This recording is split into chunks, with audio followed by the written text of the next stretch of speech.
Family creations. இன்னைக்கு நான் chicken கைமா உருண்டை காமிக்க போகிறேன். உருண்டை குழம்பு காமிக்க போகிறேன். பாருங்க, நம்ம வீட்டு ஸ்டைலில் நான் காமிக்கிறேன். இப்போ சிக்கன் உருண்டை பண்ணணும் இல்லையா? சிக்கன் நான் என்ன பண்ண முதலே ஒரு 600 கிராம் சிக்கன் மேலே இருக்குது. அந்த சிக்கன் எடுத்து நல்லா கழுவிட்டு அவங்க கொத்தி கொடுக்கல. நான் வீட்டில் நானே கொத்திட்டேன். பாருங்கள் எவ்வளோ நைஸாக இருக்குது பாருங்கள். இந்த அளவு நைஸாக இருந்தால் தான் உங்களுக்கு அது சாப்பிடும்போது நல்லா ருசியாக இருக்கும். பல்லு இல்லாத கிழவி கூட சாப்பிட்டுடலாம். அதனால் இப்படியே பண்ணுங்க. இது கூடயே பச்சை மிளகாய் போட்டு சேர்த்து அரைச்சி வச்சுருக்கேன். அரைச்சி வச்சுட்டு பொட்டுக்கடையில் போடணும். நான் என்ன முதலையே பொட்டுக்கடலை பொடி பண்ணி வச்சுட்டேன். ஏன்னா அப்போ தான் நல்லா இது பண்ணும்போது இந்த ஒரு கப்பு நிறைய பொட்டுக்கடலை எடுத்துருக்கேன். பாதி போட்டு பிசைஞ்சிட்டு பத்தலைன்னா கொஞ்சம் போட்டுக்கலாம். இப்போ இதோட கருவேப்பிலை அரிஞ்சு வச்சுருக்கேன். கருவேப்பிலை நிறைய போடுங்க, போட்டால் நல்லது உடம்புக்கு. அதனால் கருவேப்பிலை இந்த அளவு போட்டேன். ஏன்னா தாளிக்கிற கொஞ்சம் இருந்தால் கூட போதும். பசங்க என்ன பண்ணுவாங்க, தூக்கி போட்டுடுவாங்க. அதுக்காக அவங்க இப்படி பண்ணுறதுன்னு நம்ம இப்படி தான் அவங்களுக்கு பண்ணணும். இன்னும் அரைச்சி போட்டோன்னா பெஸ்ட்டு தான். அரைச்சி போட்டால் கலர் மாறிடும். இப்போ கொத்தமல்லி தலையும் அதே போல் போட்டுடுறேன். எங்கள் வீட்டில் எங்கள் பேத்தி இருக்கா, என்ன பண்ணுவான்னா தக்காளி பழத்தை கூட எல்லாம் தூக்கி போட்டுடுவோம். அதனால் நான் என்ன பண்ணுவேன், முக்கால் பேர் தக்காளி பழத்தை அரைச்சி வச்சுடுவேன். இப்போ இது வெங்காயம். இந்த வெங்காயம் ஒரு வெங்காயம் தான் எடுத்துருக்கேன், ஜாஸ்தி எடுக்கல. பெரிய வெங்காயம் இந்த அளவு வெங்காயம் போடும்போதே கொஞ்சம் இப்படி பிசைஞ்சுக்குவாங்க. பிசைஞ்சிட்டு இது போட்ட பிறகு கொஞ்சம் பெருஞ்சீரகம், கொஞ்சம் பட்டை கிராம்பு பொடி, அதான் இந்த கரம் மசாலா போட்டாலும் போதும். ஏன்னா காரத்துக்கு இதிலே பச்சை மிளகா போட்டுருக்கனால நம்மளுக்கு அது தேவையில்லாத விஷயம். இதோட தேவையான உப்பு போட்டுடுறேன். உப்பு உங்களுக்கு தெரியும், எப்பயும் போல் எங்கள் வீட்டில் நாங்கள் பொடி பண்ணி வச்சுருப்போம். இதுக்கு இந்த அளவு உப்பு போதும். ஏன்னா குழம்பு வேறு உப்பு இருக்கும். ஜாஸ்தி உப்பு இருந்தாலும் கொஞ்சம் இதாக இருக்கும். எதுக்கும் கொஞ்சம் போட்டுடுறேன். போதும். இப்போதைக்கு சீரகப்பொடி கொஞ்சம் நான் போடவா? போடு. இது ஒரு 2 ஸ்பூன் போடும். போதுமா? போடும். கொஞ்சம் கரம் மசாலா போட்டுருக்கோம். அப்போ கொஞ்சம் வாசனையாக நல்லாயிருக்கும். அரை ஸ்பூன் போதுமா? அரை ஸ்பூன் போதும். அப்புறம் அரை ஸ்பூன் போடுறேன். இஞ்சி பூண்டு பேஸ்ட்டு இதில் போட்டுருவோம். குழம்புல தேவையான இதில் போட்டுருவோம். ஒரு ஸ்பூன் ஃபுல்லாக போட்டுருவோம்.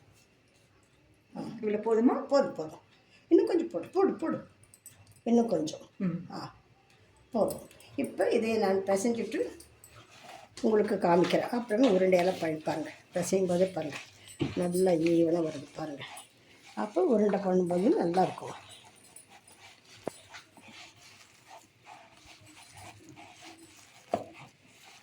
தண்ணி ஊற்றி அரைக்கக்கூடாது. தண்ணி ஊற்றாமல் தான் அரைக்கணும். இது அரைக்கும்போது இந்த பச்சை மிளகாயில் வர தேங்காய் தண்ணியே உங்களுக்கு இது கிரைண்ட் பண்ணும்போது மிக்சியில் அரைக்கும்போது ஜாரில் அரைக்கும்போது சரியாக வந்துடும். ஜாரு கொஞ்சம் மஞ்சள் குழம்புக்கு தான் போடணும். பாருங்கள், இதே பொட்டுக்கடலை பொடி போதும்னு நினைக்கிறேன். மேலே கொஞ்சம் போட்டுடணும். நிறைய பொட்டுக்கடலை போட்டுக்கணும். குவான்டிட்டி ஜாஸ்தியாகும், கொஞ்சம் டேஸ்ட் கொஞ்சம் கம்மியாகிடும். அதனால் நான் கொஞ்சம் அப்பட்டமாக செய்வேன்னு வச்சுக்கோங்களேன். எங்கள் வீட்டு பாஷையில் அப்பட்டம்னு எல்லோரும் தெரிஞ்சிருக்கும். பாருங்கள், இதெல்லாம் பாருங்கள். உருண்டை வச்சா கூட பாருங்கள் நல்லா உதிராது. இன்னும் சரியாக பசியில். ஓகே, சரி. இது நான் உருண்டை பண்ணுறேன். உருண்டையெல்லாம் உங்களுக்கெல்லாம் பண்ண தெரியும், காமிக்க வேண்டிய அவசியமே இல்லை. எல்லாருக்கும் எல்லாமே தெரியும்.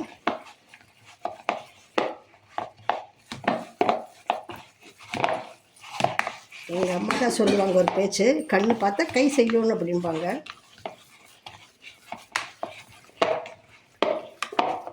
இப்போல்லாம் சமையல் பொட்டை பிள்ளைகளுக்கு வருதோ வரலையோ, ஆம்பளை பசங்களுக்கு நல்லாவே வருது.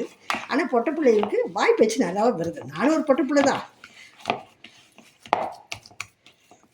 பாருங்கள். இப்போ கிளவிமா இப்போ வயசாகிடுச்சு. பாருங்கள், இந்த அளவு உருண்டை வச்சா போதும். சரியா? சரி, இப்போ நான் உருண்டை பண்ணிட்டு வரேன். அதுக்குள்ள எண்ணெய் ஊற்றுமா? அதில் எண்ணெய் ஊற்றுமா?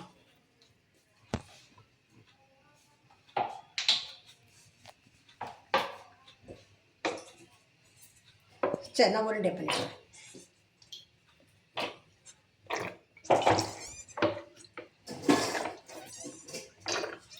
பாருங்க இந்த பாட்டில் சவுண்ட் வருது, ஒரு மியூசிக்கே வருது பாருங்க. போதுமா பார்க்கோமா? போதும் போதும். பாருங்கள், உருண்டையெல்லாம் செஞ்சு வச்சுட்டேன். இவ்வளோ வந்தது. அந்த மிச்சமானது பாருங்கள், இவ்வளோ போடவே இல்லை. நான் இதே போதும்னு சொல்லிட்டு நிறுத்திட்டேன். போட்டால் போட்டிருக்கலாம், கொஞ்சம் ருசி கம்மியாக இருக்குமேன்னு வேண்டாம் நிறுத்திட்டேன். இப்போ ஸ்டவ் ஆன் பண்ணிக்கலாம். எண்ணெய் காயட்டும். இதுக்குள்ளே நம்ம இன்னும் ஒரு சின்ன வேலையை பண்ணிக்கலாம். இப்போ சட்டி ஒன்று வச்சுருக்கேன். இந்த சட்டியில் அதில் இருந்த கறி வந்து எலும்பெல்லாம் இருக்குல்லையே, எலும்பெல்லாம் அப்படியே தனியாக எடுத்து வச்சுட்டேன். இதோட வெங்காயம் கொஞ்சம் போட்டுக்கலாம். இதுக்கு பச்சை மிளகாய் போட்டுக்கலாம். நாங்கள் காரம் இது போட மாட்டோம், பொடி போட மாட்டோம். சில்லி பவுடர் போட மாட்டோம். சில்லி பவுடர் போட மாட்டோம். தக்காளி இது 3 போட்டாச்சு. இதுக்கு கொஞ்சம் உப்பு போட்டுட்டு நான் தேங்காய் பால் முதல்ல பிழிஞ்சு வச்சுருக்கேன். அதை ரெண்டாவது பால், மூணாவது பால் ரெண்டையுமே இதில் ஊற்றிக்கலாம். இப்போ இதோட தனியா பொடி போட்டுக்கலாம். ஏன்னா இது வந்து காரம் போட மாட்டோம். காரம்னு பச்சை மிளகாய் போட்டுக்கலாம், அது தேவையில்லை. தனியா பொடி குழம்புக்கு எவ்வளோ வேணுமோ அவ்வளோ போட்டுக்கலாம். இப்போ நான் வந்து ஒரு 1.25 இவ்வளோ போடுற போதும். ஏன்னா ரொம்ப இருந்தாலும் ஒரு பொதுன்ட்டு இருக்கும்.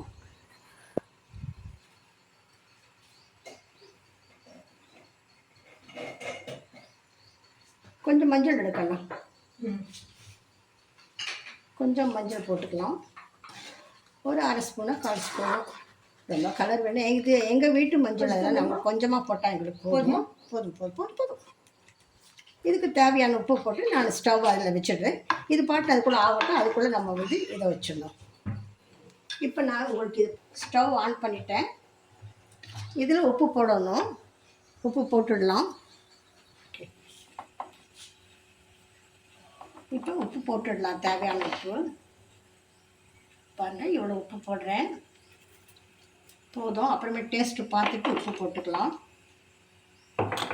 இப்போ இது ஒரு தட்டு போட்டு மூடி வச்சிடலாம். அதுக்குள்ளே காஞ்சிட்டே இருக்குது.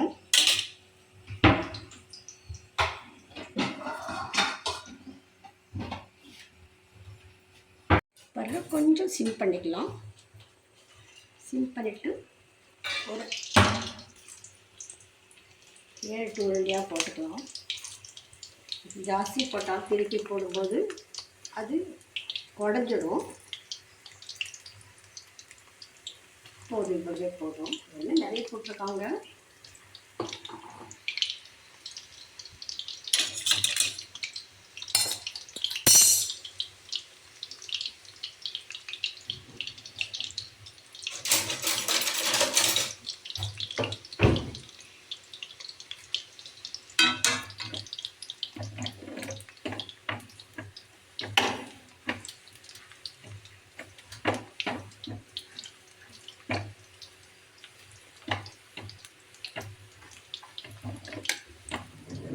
செஞ்சுக்கணும். உருண்டை கிடையாது.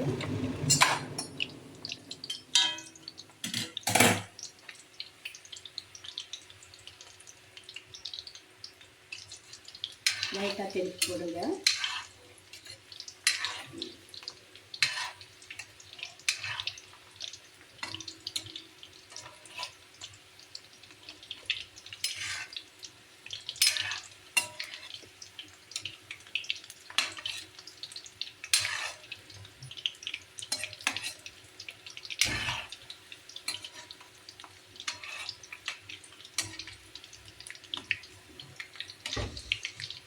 நான் இடத்துல மழைன்னு சொல்லிட்டு இருந்தாங்க. எங்கள் வீட்டு பக்கத்தில் மழை வரும், நாங்களும் பார்த்தாங்க எங்கள் ஊரில். நான் வருவேனா அப்படிங்குது. ஆனால் மோடம் மாத்திரம் மூடிட்டே இருக்குது. ஏன்னா மழை வந்து எனக்கு இங்கே செடிக்கு தண்ணி ஊற்ற வேண்டிய அவசியம் இல்லை. செடியும் நல்லா வரும். ஒரு கல்ல 2 மாங்காதா. இது வறுக்கிறது பாருங்கள், ரொம்ப வறுக்கக்கூடாது. ரொம்ப வறுத்தீங்கன்னாலும் இது தேவையே இல்லை. கொஞ்சம் பாதி வறுத்துட்டு எடுத்துட்டோம்னா அப்புறமே எல்லாம் அந்த குழம்புல போட்டு கொதிக்கும் போது உருண்டை நல்லா இதாகிடும்.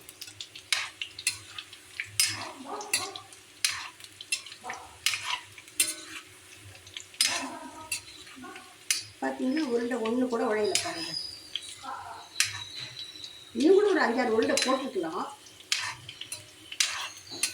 வேண்டாம் அப்படின்னு சொல்லிட்டா போடணும்.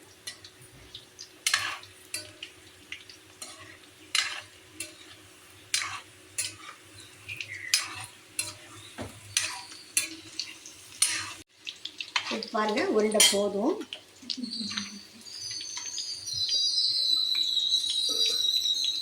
இருந்தாலும் ஒரு பட்டா போதும்.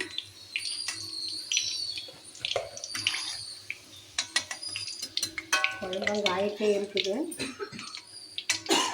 பார்த்தீங்களா எண்ணெய் அப்படியே இருக்குது பாருங்கள் கிளீனாக. சரி, இப்போ இதே போல் மறுபடியும் உருண்டை ஒவ்வொன்றா போட்டுடலாம்.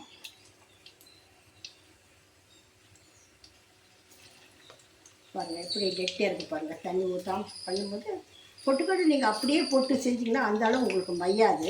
அதனால நான் வந்து எப்பயுமே பொடி பண்ணி போடும்போது உருண்டை பிடிக்கவும் உங்களுக்கு ஈஸியாக இருக்கும். நல்லா அப்படியே மிக்ஸ் ஆகிடும். இன்னும் ஒரு 2 தடவை போட்டோம்னா இது போதும்னு நினைக்கிறேன். சரி, வேகட்டும். ஒரு இடத்துல கலக்கி விட்டுடலாம்.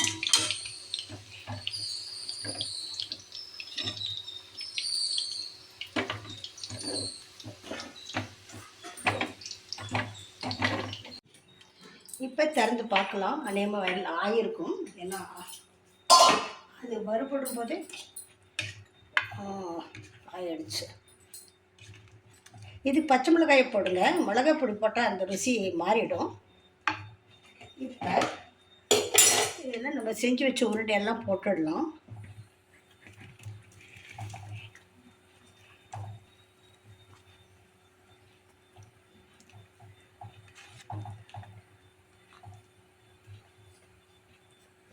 இது இப்படியே இருக்கட்டும். இந்த ஸ்டவ் ஆன் பண்ணிக்கலாம்.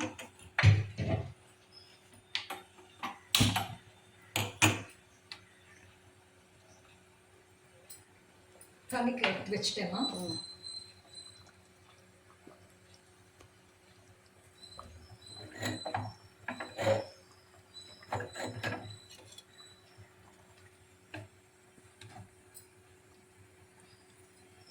இதுக்கெல்லாம் கரண்டி கொஞ்சம் இது போல் இருக்குது. கரண்டி எடுத்துக்கோங்க. அப்படி எடுக்கும்போது உருண்டை வந்து உடையாமல் இருக்கும்.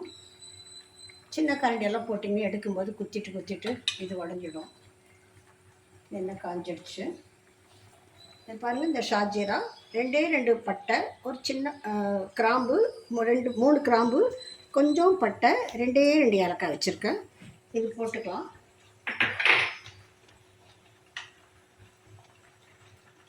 ஏன்னா கரம் மசாலா ஆட் பண்ணும்போது இது கம்மியாக போட்டுக்கலாம். கொஞ்சமாக போட்டுக்கலாம். ஏன்னா இதோடைய வாசனை வரும்போது கரம் மசாலா போடணும், இன்னும் ஜாஸ்தி வாசனை வந்துடும். இப்போ இது பாருங்கள் கொதிச்சிட்ருக்குது. இது நான் முதல்ல போட்டது 2வது பால் 3வது பால் தான் போட்டிருக்கேன். முதல் பால் இருக்கு வெடிச்சிடுச்சு.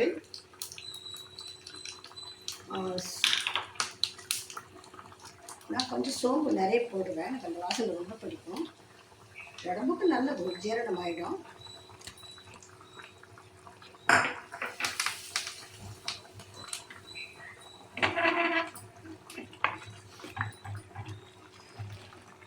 எடுத்து வச்சுக்கலாம்.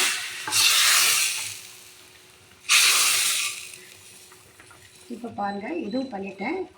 என்னடாப்பா குழம்பு இப்படி இருக்குன்னு நினைக்காதுங்க. இப்போதான் கடைசியில் என்ன பண்ணுவேன், முதல் பால். இந்த பாலில் என்ன பண்ணியிருக்கேன், சின்ன ஸ்பூன்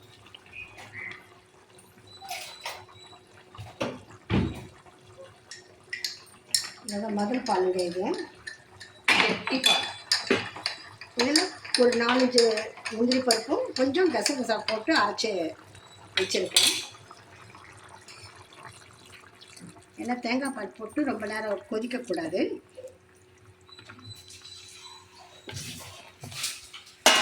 தண்ணி வேணுமாம்மா? கொஞ்சம் அந்த இது விட்டுட்டு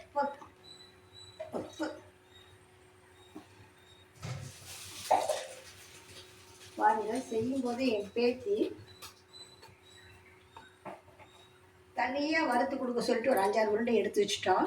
அவளுக்கு இப்படி தான் சாப்பிட்டா பிடிக்கும். எனக்கெல்லாம் குழம்பு தான் பிடிக்கும் ஊறி இருக்கும்போது. மறுபடியும் இப்போ சாப்பிடுவான், அப்புறம் சாப்பிட மாட்டான். பாருங்கள், நானும் கலக்கிறேன். இன்னும் ஒரே ஒரு கொதி வந்துச்சுன்னா நம்ம கொத்தமல்லி இலையும் இதுவும் போட்டு நிறுத்திடணும். போதும், அவ்வளோ. அதே மாதிரி டேஸ்ட் கரெக்டாக இருக்குன்னு நினைக்கிற காரம் உப்பெல்லாம் எதுக்கும் கொஞ்சம் பார்த்துக்கலாம். உப்பத்துலன்னா கொஞ்சம் அப்படியே போட்டுக்கலாம்.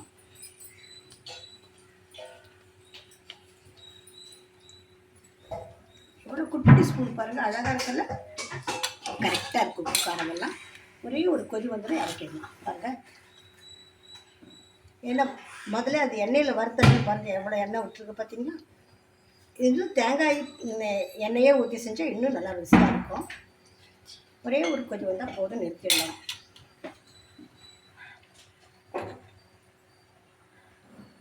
இது சின்ன பர்னர், கொஞ்சம் லேட் ஆகுது.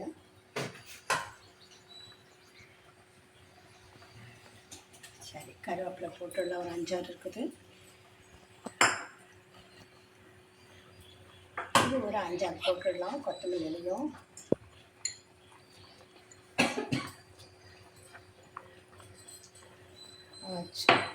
இவ்வளோதான் இதோடைய வேலை. பாருங்கள், கொஞ்சம் இப்போ தனியாக இருக்குது. ஆனால் கொஞ்சம் நேரம் ஆனால் அது ஊறிடும் போது உங்களுக்கு கெட்டியாகிடும். இது கூட நீங்கள் சப்பாத்திக்கு, இட்லிக்கு எல்லாம் நல்லாயிருக்கும். அந்த உருண்டை அப்படி பிச்சு சாப்பிட்டீங்கன்னா செம டேஸ்ட் போங்க.